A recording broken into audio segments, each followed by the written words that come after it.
हमें पश्चिम बंगाल के हर परिवार को सुरक्षा की, सुशासन की और समृद्धि की गारंटी देनी है।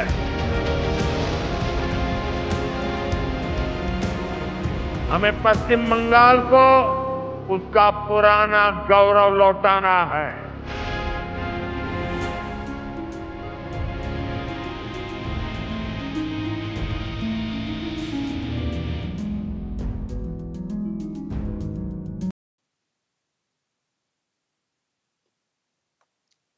আগামীকাল দুর্গাপুরে আসছেন নরেন্দ্র মোদী।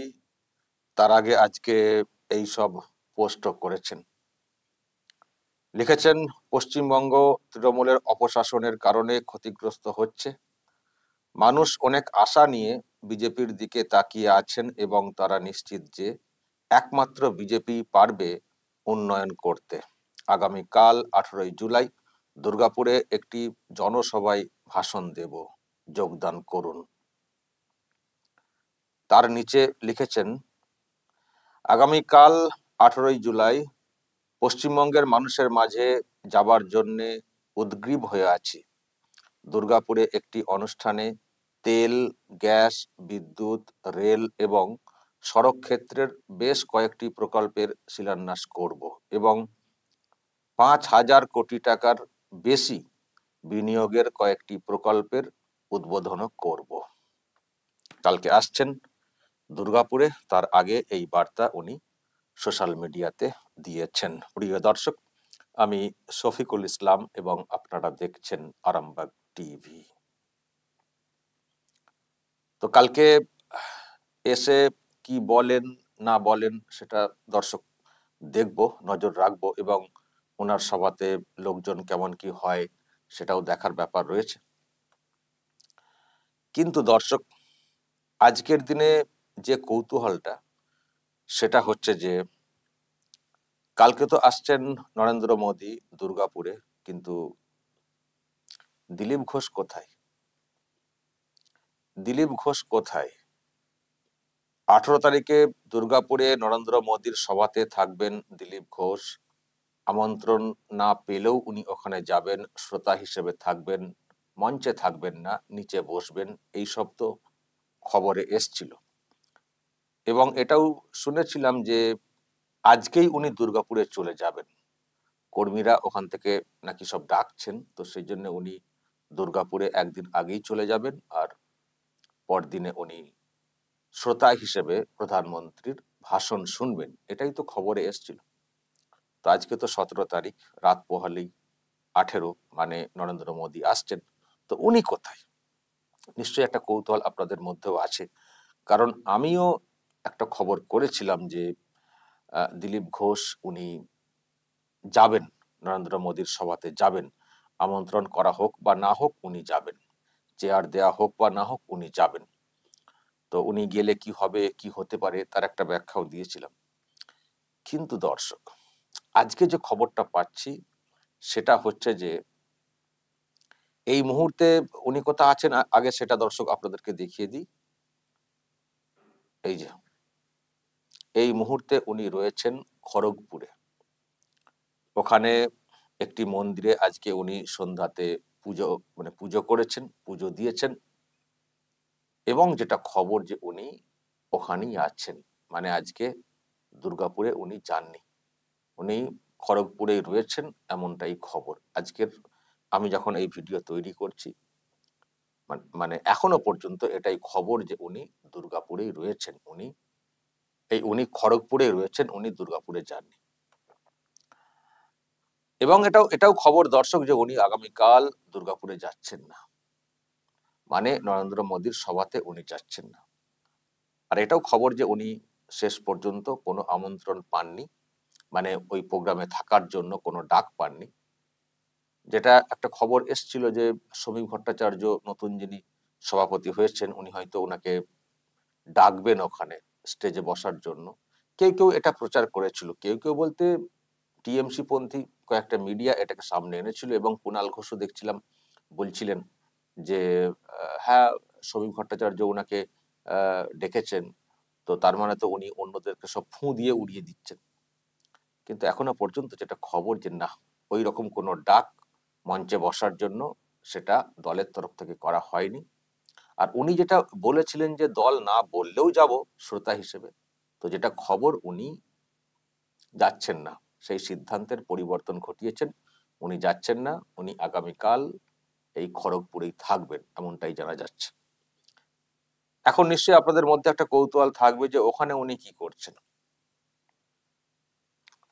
দেখুন, যেটা খবর যে উনি উনি একটা কথা বলেছিলেন না একটা সময়, যে 21 তারিখে আমি একটা চমক দেব, 21 তারিখে দেখবেন, যেটা নিয়ে আপনারা অনেকে ভাবছিলেন বা বলেছিলেন যে তাহলে কি 21-এর মঞ্চে যাবেন, টিএমসির যে 21-এর যে মঞ্চ সেখানে যাবেন। আমি বলেছিলাম যে না, ওইরকম কোনো খবর নেই, ওইরকম একটা খবর রটানো হচ্ছে বটে, ওটা হবে না। দিলীপ ঘোষ ওই দিনে ওই জেলাতে জেলাতে কোনো একটা মিছিল করবেন বা একটা প্রোগ্রাম করবেন। তো দর্শক, যেটা খবর এখনো পর্যন্ত, হ্যাঁ ওটাই হতে চলেছে। ওই রকমই একটা প্রোগ্রাম, একটা সভা, কিছু একটা করতে চলেছেন এবং সেটা হবে ওখানকার যে সাংগঠনিক যিনি জেলা সভাপতি রয়েছেন তার ব্যানারে কোন একটা সাংগঠনিক কর্মসূচি তিনি ডেকেছেন, জেলা সভাপতি। তো সেই প্রোগ্রামটা হবে এবং সেখানে দিলীপ ঘোষ থাকবেন। হয়তো বলতে পারেন যে দিলীপ ঘোষ হয়তো মানে নিজের থেকে এটা করাচ্ছেন, কিন্তু উনি তো নিজের থেকে নিজে তো করতে পারবেন না, উনি তো কোনো পদে নেই। তো পদটা চাই কোনো প্রোগ্রাম করতে গেলে, তো সেটা জেলা সভাপতি যদি চান হতে পারে, জেলাতে কোনো একটা ছোট প্রোগ্রাম। তো সেই হিসেবে ওখানকার যিনি জেলা সভাপতি বিজেপির, তিনি একটা কিছু অর্গানাইজ করছেন। তো সেখানে দিলীপ ঘোষ থাকবেন বা সেই প্রোগ্রামটাকে করার জন্য মানে এখন এখন থেকেই উনি ওখানে চলে গেছেন। বৈঠক বা একটু লোকজন মানে ভিড় টিড় করতে হবে, তো সেই নিয়ে চর্চা ইত্যাদি সেগুলো হয়তো ওখানে হচ্ছে।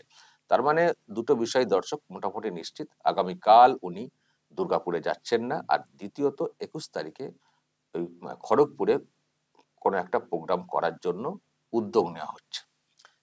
নিশ্চয়ই দর্শক আপনাদের হয়তো মনে আছে যে কদিন আগে আহ শুভেন্দু অধিকারী এবং হিরণ তারা একটা প্রোগ্রাম অর্গানাইজ করেছিলেন খড়গপুরে, এবং সেখানে বিরাট কিন্তু ভিড়ও হয়েছিল। শুভেন্দু অধিকারী একটা র্যালি করেছিলেন, বক্তব্য রেখেছিলেন, তো সেখানে কিন্তু ব্যাপক ভিড় হয়েছিল। তো আমি জানি না দিলীপ ঘোষ এই যে প্রোগ্রাম অর্গানাইজ করতে চলেছেন বা দিলীপ ঘোষ যে করাতে চলেছেন, তার মধ্যে আবার শুভেন্দু অধিকারীদের যে প্রোগ্রামটা ছিল তার সঙ্গে কোনো একটা লড়াইয়ের কোনো ব্যাপার আছে কিনা, আর সেই লড়াইয়ে দিলীপ ঘোষকে জেতাতে টিএমসি আবার লোকটোক সাপ্লাই করবে কিনা। কারণ টিএমসি তো সবসময় চায় যে দিলীপ ঘোষ বিজেপিতে গুরুত্ব পাক। তো সুতরাং তার প্রোগ্রামের ভিড় বাড়লে নিশ্চয়ই সেটা নিয়ে বলতে সুবিধা হবে, বা দিলীপ ঘোষও খানিকটা নিজের শক্তি দেখাতে পারবেন। তো সেই হিসেবে টিএমসির যেহেতু সদিচ্ছা সবসময় থাকে দিলীপ ঘোষের প্রতি, তো সেখানে কিছু লোকজন সাপ্লাই করবে কিনা টিএমসি, সেটাও দেখার। তো যাই হোক, মানে 21শে জুলাই টিএমসির প্রোগ্রাম রয়েছে কলকাতায়, তো ওদিকেও কিছু ঘুরিয়ে দেবে কিনা কে জানে। তো দেখার বিষয় রয়েছে, খুবই কৌতূহলে আমরা আছি। প্রথমত আগামীকাল দুর্গাপুরে যেটা হতে চলেছে সেখানে প্রধানমন্ত্রী কি বলেন, এবং উনি তো যাবেন না বলেই খবর পাচ্ছি, আবার শেষ মুহূর্তে চলে যান কিনা সেটাও দেখার। আর 21 তারিখে ওই যে প্রোগ্রামটা হতে চলেছে সেটা কি হয়, তার বহর কতটা হয়, সেখানে দিলীপ ঘোষই বা কি বলেন। দিলীপ ঘোষ অনেক দিন কোনো সভাতে বক্তব্য রাখেননি, তো সেদিন কিছু বলেন কিনা, সেই বক্তব্যের মধ্যে আবার বিতর্কিত কিছু উঠে আসে কিনা, সেটাও দেখতে হবে। তবে তবে আগামীকাল না যাওয়ার যে সিদ্ধান্তটা উনি নিয়েছেন, আমি তো বলবো একদিক দিয়ে উনি ভালোই সিদ্ধান্তটা নিয়েছেন। কালকে যদি উনি সত্যিই যেতেন, এবং ওনাকে তো আমন্ত্রণ বা ডাক দেওয়া হয়নি, ফলে উনি স্টেজে বসার কোনো সুযোগ পেতেন না, নিচে বসতেন। তো নিচে বসলে একটা মিডিয়া মানে ফোকাস ব্যাপারটা হতো, মিডিয়া হয়তো প্রশ্ন করতো, উনি হয়তো কিছু বলতেন, একটা সিন ক্রিয়েট হতো। আমি যেটা আগের দিনে বলেছিলাম যে ওনাকে আমন্ত্রণ করা হচ্ছে না, তা সত্ত্বেও উনি ওখানে যাবেন বলছেন, তো মানে কিছু কি সিন ক্রিয়েট করবেন। তো সেই সিন কিন্তু ক্রিয়েট হতো যদি উনি যেতেন বা যদি যান এখন আগামীকাল ওখানে, কারণ স্টেজে সবাই থাকবেন, উনি একজন প্রাক্তন সভাপতি, নিচে বসে থাকবেন, ফলে একটা অস্বস্তির ব্যাপারও থাকবে অন্যদের কাছে, আর মিডিয়া এটাকে হাইলাইট করবে, অনেক কিছু বিতর্ক তৈরি করবে। ফলে এটাতে আমার মনে হয় দিলীপ ঘোষের আরো অনেক ক্ষতি হতে পারত।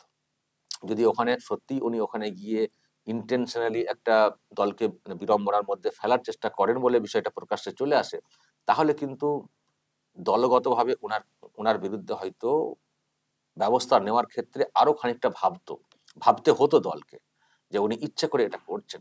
ফলে উনি যদি না যান, সেদিক দিয়ে বলা যায় উনার মঙ্গল যদি উনি দলে টিকে থাকতে চান। আর 21 তারিখে কি করেন সেটাও দেখার রয়েছে, কতটা উনি নজর কাটতে পারেন, বা যে উদ্দেশ্যে এটা করতে চাইছেন সেই উদ্দেশ্য ওনার কতটা সফল হয়। দর্শক বলবেন যদি আপনাদের এই নিয়ে কিছু বলার থাকে, অবশ্যই বলবেন কমেন্ট বক্সে। নজর রাখবেন আরামবাগ টিভিতে।